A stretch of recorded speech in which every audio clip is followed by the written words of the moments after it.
The Soviet Union, established in December 1922 by the leaders of the Russian Communist Party, was roughly coterminous with Russia before the Treaty of Brest-Litovsk.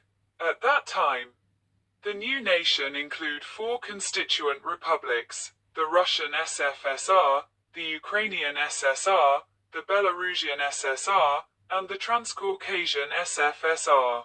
The Constitution, adopted in 1924, established a federal system of government based on a pyramid of Soviets in each constituent republic, which culminated in the All-Union Congress of Soviets.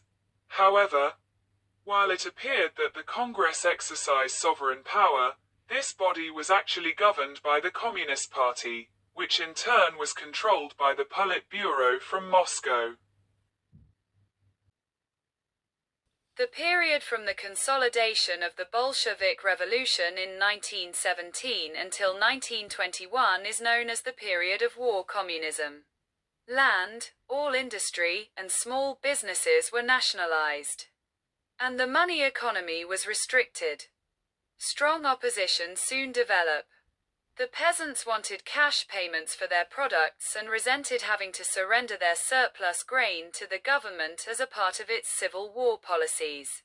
Confronted with peasant opposition, Lenin began a strategic retreat from war communism, known as the New Economic Policy, NEP. The peasants were freed from wholesale levies of grain and allowed to sell their surplus produce in the open market. Commerce was stimulated by permitting private retail trade. The state continued to be responsible for banking, transportation, heavy industry, and public utilities.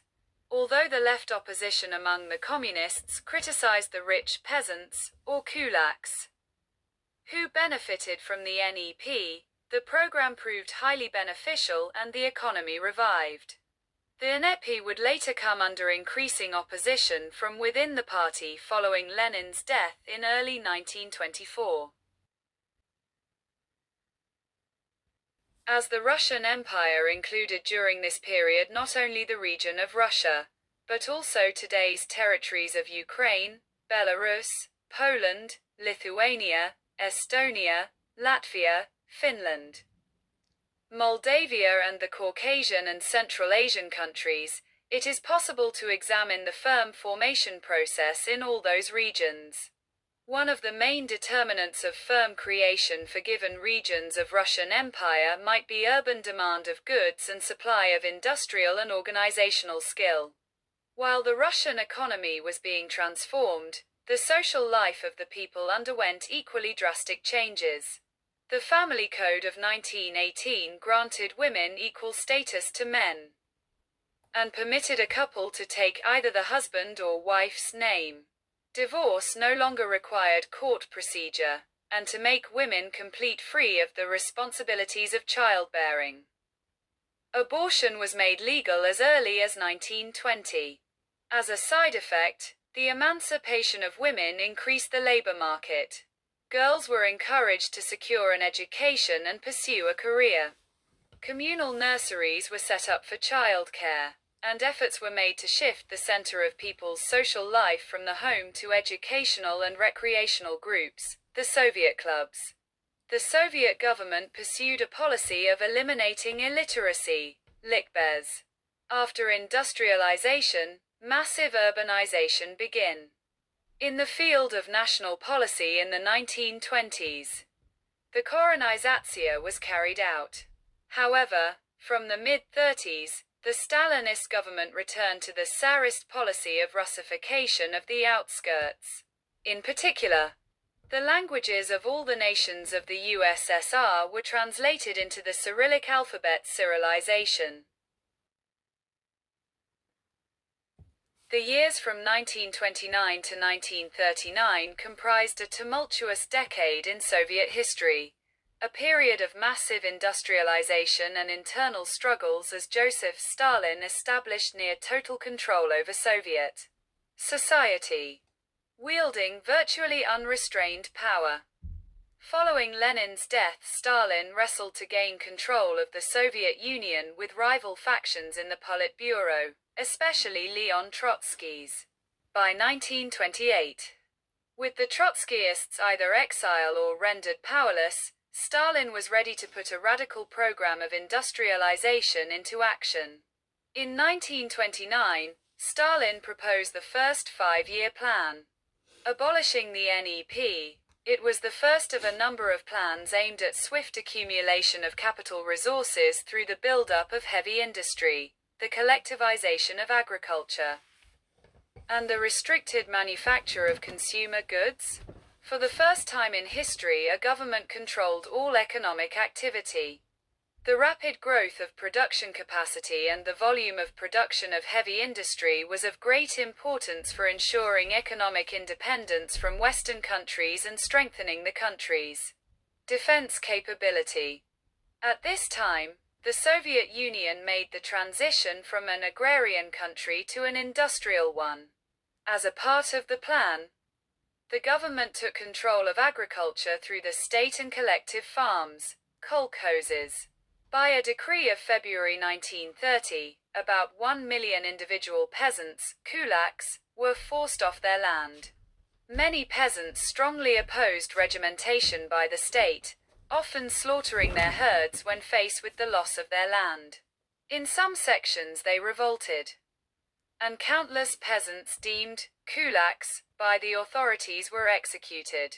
The combination of bad weather, deficiencies of the hastily established collective farms, and massive confiscation of grain precipitated a serious famine, and several million peasants fall of starvation, mostly in Ukraine, Kazakhstan and parts of southwestern Russia. The deteriorating conditions in the countryside drove millions of desperate peasants to the rapidly growing cities, fueling industrialization, and vastly increasing Russia's urban population. The NKVD gathered in tens of thousands of Soviet citizens to face arrest, deportation, or execution. Of the 6 original members of the 1920 Politburo who survived Lenin, all were purged by Stalin.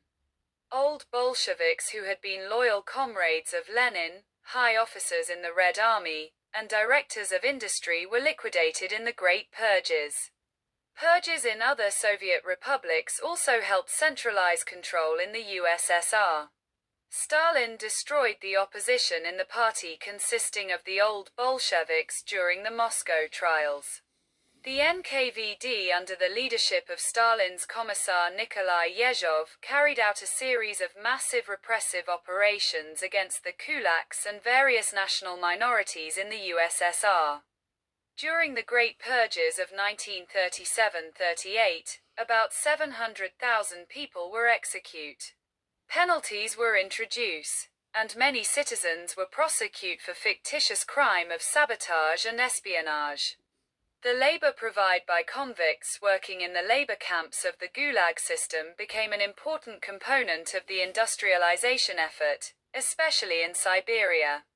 An estimated 18 million people passed through the Gulag system, and perhaps another 15 million had experience of some other form of forced labor. After the partition of Poland in 1939, the NKVD executed 20,000 captured Polish officers in the Katyn massacre. In the late 30s, first half of the 40s, the Stalinist government carried out massive deportations of various nationalities. A number of ethnic groups were deported from their settlement to Central Asia.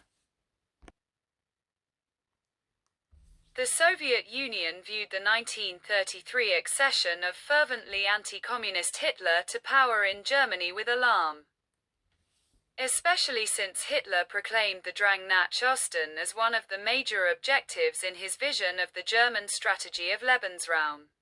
The Soviets supported the Republicans of Spain who struggled against fascist German and Italian troops in the Spanish Civil War.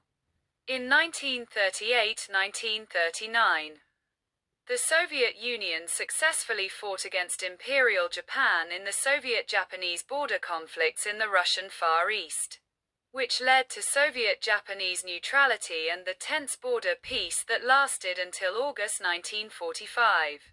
In 1938, Germany annexed Austria and, together with major Western European powers, signed the Munich Agreement, following which Germany, Hungary and Poland divide parts of Czechoslovakia between themselves. German plans for further eastward expansion, as well as the lack of resolve from Western powers to oppose it, became more apparent. Despite the Soviet Union strongly opposing the Munich deal and repeatedly reaffirming its readiness to militarily back commitments given earlier to Czechoslovakia, the Western betrayal led to the end of Czechoslovakia and further increased fear in the Soviet Union of a coming German attack. This led the Soviet Union to rush the modernization of its military industry and to carry out its own diplomatic maneuvers. In 1939, the Soviet Union signed the Molotov-Ribbentrop Pact, a non-aggression pact with Nazi Germany to divide Eastern Europe into two separate spheres of influence. Following the pact, the USSR normalized relations with Nazi Germany and resumed Soviet-German trade. On the 17th of September 1939, the Red Army invaded eastern Poland, stating as justification the need to protect Ukrainians and Belarusians there, after the cessation of existence of the Polish state. As a result, the Belarusian and Ukrainian Soviet republics' western borders were moved westward, and the new Soviet western border was drawn close to the original Curzon line. In the meantime, negotiations with Finland over a Soviet-proposed land swap that would redraw the Soviet-Finnish border further away from Leningrad failed, and in December 1939 the USSR invade Finland, beginning a campaign known as the Winter War, 1939-1940, with the goal of annexing Finland into the Soviet Union. The war took a heavy death toll on the Red Army, and the Soviets failed to conquer Finland, but forced Finland to sign the Moscow Peace Treaty and cede the Karelian Isthmus and Ladoga Karelia. In summer 1940, the USSR issued an ultimatum to Romania, forcing it to cede the territories of Bessarabia and northern Bukovina. At the same time, the Soviet Union also occupied the three formerly independent Baltic states, Estonia, Latvia, and Lithuania. The peace with Germany was tense, as both sides were preparing for the military conflict, and abruptly ended when the Axis forces led by Germany swept across the Soviet border on the 22nd of June 1941. By the autumn, the German army had seized Ukraine, laid a siege of Leningrad, and threatened to capture the capital, Moscow, itself.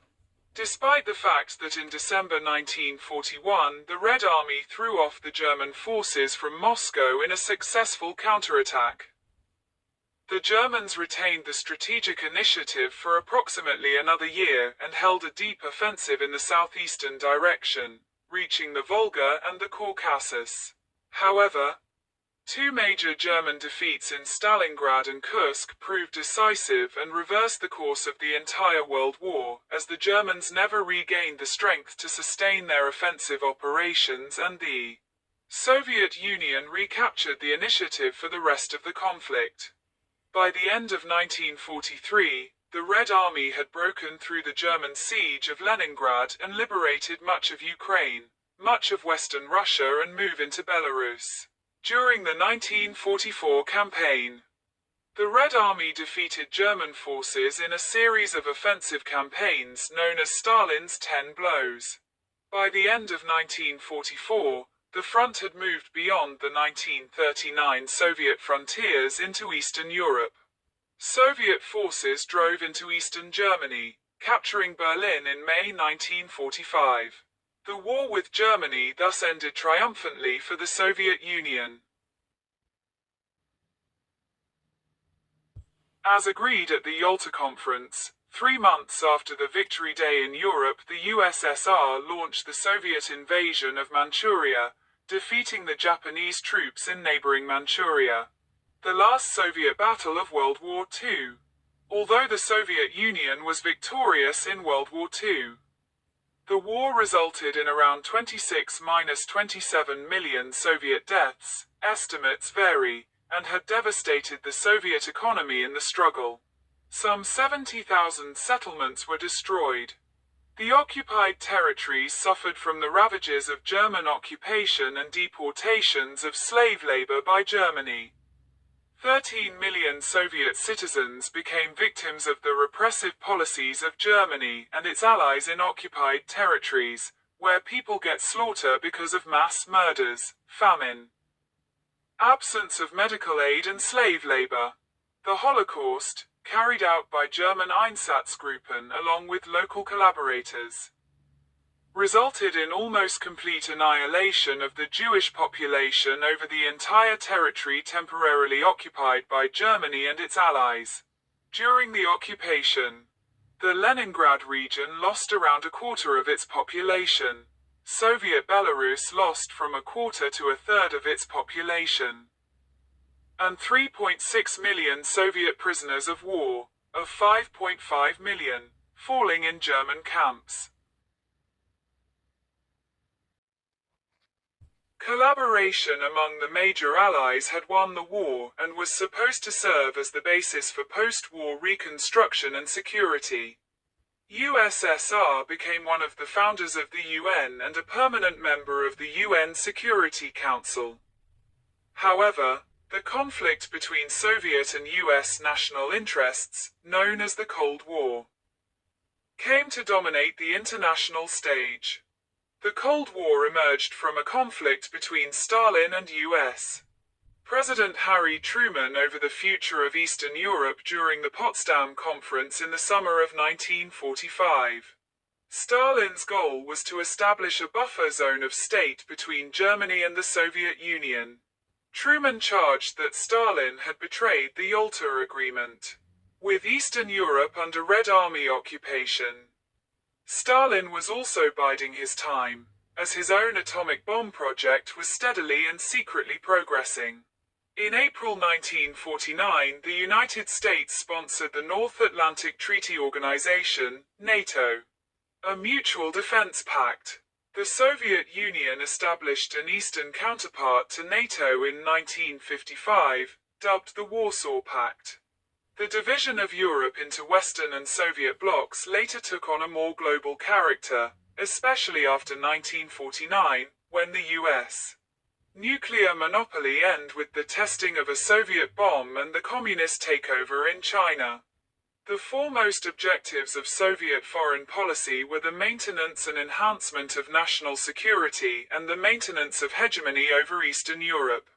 The Soviet Union maintained its dominance over the Warsaw Pact through crushing the Hungarian Revolution of 1956, suppressing the Prague Spring in Czechoslovakia in 1968, and supporting the suppression of the Solidarity movement in Poland in the early 1980s. The Soviet Union opposed the United States in a number of proxy conflicts all over the world, including the Korean War and Vietnam War. As the Soviet Union continued to maintain tight control over its sphere of influence in Eastern Europe, the Cold War gave way to detente and a more complicated pattern of international relations in the 1970s. The nuclear race continued. The number of nuclear weapons in the hands of the USSR and the United States reached a menacing scale, giving them the ability to destroy the planet multiple times. Less powerful countries had more room to assert their independence, and the two superpowers were partially able to recognize their common interest in trying to check the further spread and proliferation of nuclear weapons in treaties such as SALT I, SALT II, and the Anti-Ballistic Missile Treaty. U.S.-Soviet relations deteriorated following the beginning of the 9-year Soviet-Afghan War in 1979 and the 1980 election of Ronald Reagan. A staunch anti-communist, but improve as the communist bloc started to unravel in the late 1980s. With the collapse of the Soviet Union in 1991, Russia lost the superpower status that it had won in the Second World War. Nikita Khrushchev solidified his position in a speech before the 20th Congress of the Communist Party in 1956 detailing Stalin's atrocities. In 1964, Khrushchev was impeached by the Communist Party's Central Committee, charging him with a host of errors that include Soviet setbacks such as the Cuban Missile Crisis. After a period of collective leadership led by Leonid Brezhnev, Alexei Kosygin and Nikolai Podgorny, Brezhnev took Khrushchev's place as Soviet leader. Brezhnev emphasized heavy industry, instituted the Soviet economic reform of 1965, and also attempted to ease relationships with the United States. Soviet science and industry peaked in the Khrushchev and Brezhnev years. The world's first nuclear power plant was established in 1954 in Obninsk, and the Baikal-Amur main line was built. In the 1950s, the USSR became a leading producer and exporter of petroleum and natural gas. In 1980, Moscow hosted the Summer Olympic Game. While all modernized economies were rapidly moved to computerization after 1965, the USSR fell behind. Moscow's decision to copy the IBM 360 of 1965 proved a decisive mistake, for it locked scientists into an antiquated system they were unable to improve. They had enormous difficulties in manufacturing the necessary chips reliably and in quantity, in programming workable and efficient programs, in coordinating entirely separate operations, and in provide support to computer use. The Soviet space program, founded by Sergei Korolev, was especially successful. On the 4th of October 1957, the Soviet Union launched the first satellite, Sputnik. On the 12th of April 1961, Yuri Gagarin became the first human to travel into space in the Soviet spaceship Vostok 1. Other achievements of Russian space program include the first photo of the far side of the Moon, exploration of Venus, the first spacewalk by Alexei Leonov, first female spaceflight by Valentina Tereshkova. In 1970 and 1973, the world's first planetary rovers were sent to the Moon, Lunokhod 1 and Lunokhod 2. More recently, the Soviet Union produced the world's first space station, Salyut, which in 1986 was replaced by Mir, the first consistently inhabited long-term space station. That served from 1986 to 2001.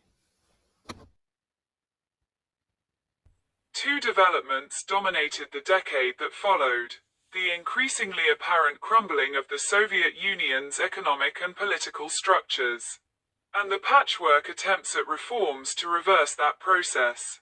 After the rapid succession of Yuri Andropov and Konstantin Chernenko, Mikhail Gorbachev implemented perestroika in an attempt to modernize Soviet communism, and made significant changes in the party leadership. However, Gorbachev's social reforms led to unintended consequences. His policy of glasnost facilitated public access to information after a decade of government repression, and social problems received wide public attention, undermined the Communist Party's authority. Glasnost allowed ethnic and nationalist disaffection to reach the surface, and many constituent republics, especially the Baltic republics, Georgian SSR and Moldavian SSR, sought great autonomy, which Moscow was unwilling to provide. In the revolutions of 1989, the USSR lost its allies in Eastern Europe. Gorbachev's attempts at economic reform were not sufficient, and the Soviet government left intact most of the fundamental elements of communist economy. Suffering from low price of petroleum and natural gas, the ongoing war in Afghanistan, an outdated industry and pervasive corruption, the Soviet planned economy proved to be ineffective, and by 1990 the Soviet government had lost control over economic conditions. Due to price control, there were shortages of almost all products.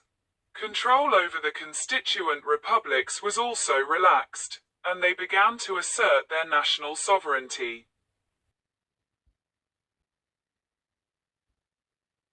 The tension between Soviet Union and Russian SFSR authorities came to be personified in the power struggle between Gorbachev and Boris Yeltsin. Squeezed out of Union politics by Gorbachev in 1987, Yeltsin, who represented himself as a committed Democrat, presented a significant opposition to Gorbachev's authority. In a remarkable reversal of fortunes, he gained election as chairman of the Russian Republic's new Supreme Soviet in May 1990. The following month, he secured legislation giving Russian laws priority over Soviet laws and withholding 2/3 of the budget. In the first Russian presidential election in 1991, Yeltsin became president of the Russian SFSR. At last, Gorbachev attempted to restructure the Soviet Union into a less centralized state. However, on the 19th of August 1991, a coup against Gorbachev was attempted. The coup faced wide popular opposition and collapsed in 3 days, but disintegration of the Union became imminent. The Russian government took over most of the Soviet Union government institutions on its territory, because of the dominant position of Russians in the Soviet Union. Most gave little thought to any distinction between Russia and the Soviet Union before the late 1980s. In the Soviet Union, only Russian SFSR lacked its own republic-level Communist Party branch. Trade union councils, Academy of Sciences, and the like. The Communist Party of the Soviet Union was banned in Russia in 1991-1992, although no lustration has ever taken place. And many of its members became top Russian officials. However, as the Soviet government was still opposed to market reforms, the economic situation continued to deteriorate. By December 1991, the shortages had resulted in the introduction of food rationing in Moscow and St. Petersburg for the first time since World War II. Russia received humanitarian food aid from abroad. After the Bellovezha Accords, the Supreme Soviet of Russia withdrew Russia from the Soviet Union on the 12th of December. The Soviet Union officially ended on the 25th of December 1991. And the Russian Federation, formerly the Russian Soviet Federative Socialist Republic, took power on the 26th of December. The Russian government lifted price control in January 1992. Price rose dramatically, but shortage disappeared.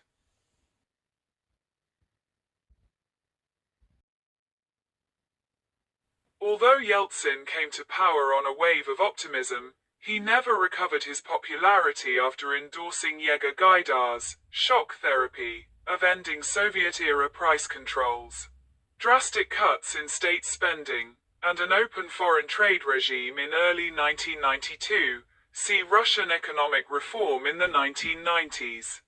The reforms immediately devastated the living standards of much of the population. In the 1990s, Russia suffered an economic downturn that was, in some ways, more severe than the United States or Germany had undergone 6 decades earlier in the Great Depression.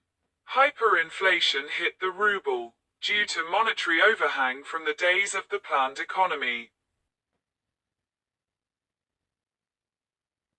Meanwhile, the profusion of small parties and their aversion to coherent alliances left the legislature chaotic. During 1993, Yeltsin's rift with the parliamentary leadership led to the September to October 1993 constitutional crisis. The crisis climaxed on the 3rd of October, when Yeltsin chose a radical solution to settle his dispute with Parliament. He called up tanks to shell the Russian White House, blasting out his opponents. As Yeltsin was taking the unconstitutional step of dissolving the legislature, Russia came close to a serious civil conflict. Yeltsin was then free to impose the current Russian constitution with strong presidential powers, which was approved by referendum in December 1993. The cohesion of the Russian Federation was also threatened when the Republic of Chechnya attempted to break away, leading to the First and Second Chechen Wars. Economic reforms also consolidated a semi-criminal oligarchy with roots in the old Soviet system. Advised by Western governments, the World Bank, and the International Monetary Fund, Russia embarked on the largest and fastest privatization ever to reform the fully nationalized Soviet economy. By mid-decade, retail, trade, service, and small industry was in private hands. Most big enterprise were acquired by their old managers, engendering a new rich, Russian tycoons, in league with criminal mafias or Western investors. Corporate raiders such as Andrei Volgin engaged in hostile takeover of corrupt corporations by the mid-1990s. By the mid-1990s, Russia had a system of multi-party electoral politics. But it was hard to establish a representative government because of the struggle between president and parliament and the anarchic party system. Meanwhile, the central government had lost control of the localities, bureaucracy, and economic fiefdoms, and tax revenues had collapsed. Still in a deep depression, Russia's economy was hit further by the financial crash of 1998. At the end of 1999, Yeltsin made a surprise announcement of his resignation, leaving the government in the hands of the Prime Minister Vladimir Putin.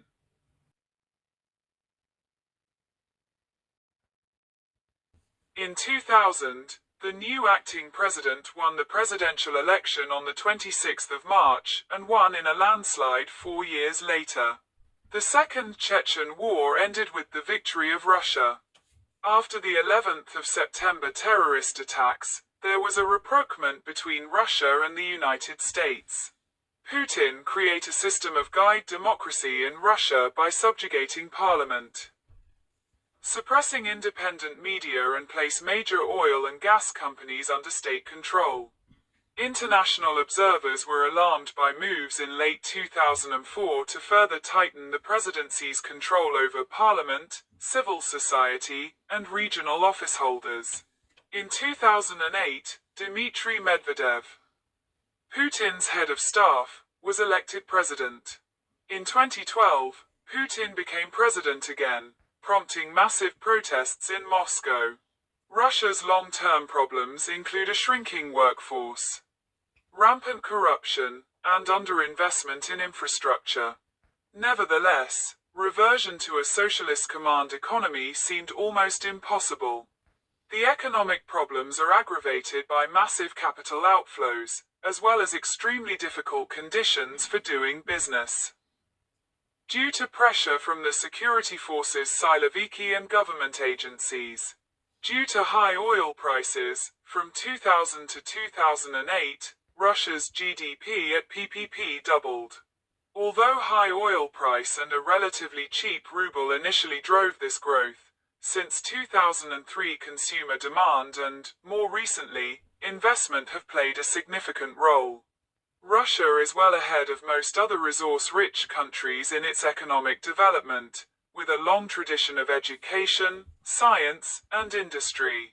Russia hosted the 2014 Winter Olympic Game in Sochi.